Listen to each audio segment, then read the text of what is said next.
nuklir adalah ilmu dan teknologi yang dipelajari inti atomnya seperti pelurutan, pemisahan, dan juga penggabungan yang nantinya akan dimanfaatkan. Contohnya ada yang namanya radionuklida, itu merupakan inti atom yang tidak stabil sehingga dia memancarkan radiasi yang alami untuk menjadi stabil.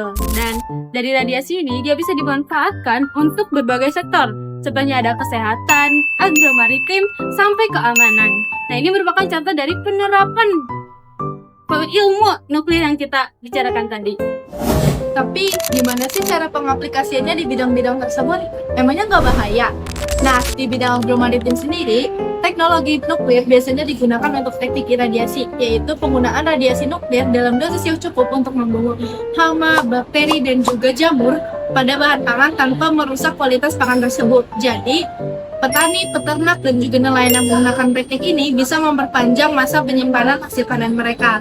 Dan juga di bidang kelautan, biasanya teknologi nuklir digunakan untuk meneliti dan juga mempelajari kerusakan ekosistem dan juga keberlanjutan ekosistem laut itu sendiri. Nah, selanjutnya di bidang kesehatan.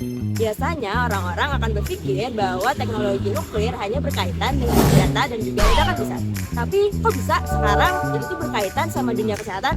Nah, faktanya teknologi nuklir dapat digunakan untuk mendiagnosis pasien dan juga sebagai alat pengobatan untuk beberapa penyakit.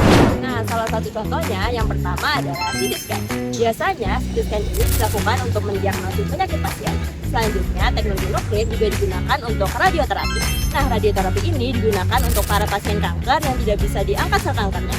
Nah, selain untuk bisa menghasilkan sel kanker, teknologi nuklir ini juga bisa digunakan untuk menetralkan alat suntik dan juga alat-alat operasi lainnya.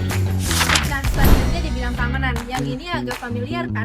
Tapi teknologi nuklir nggak cuma digunain untuk bikin senjata aja, tapi juga digunakan dalam bidang keamanan untuk langkah preventif. Contohnya seperti mendeteksi bahan-bahan berbahaya dan juga mencegah penyeludupan zat radioaktif. Biasanya digunakan di pelabuhan, bandara, dan juga wilayah perbatasan. Oke teman-teman, kalian tahu nggak sih potensi ekonomi bisnis teknologi nuklir?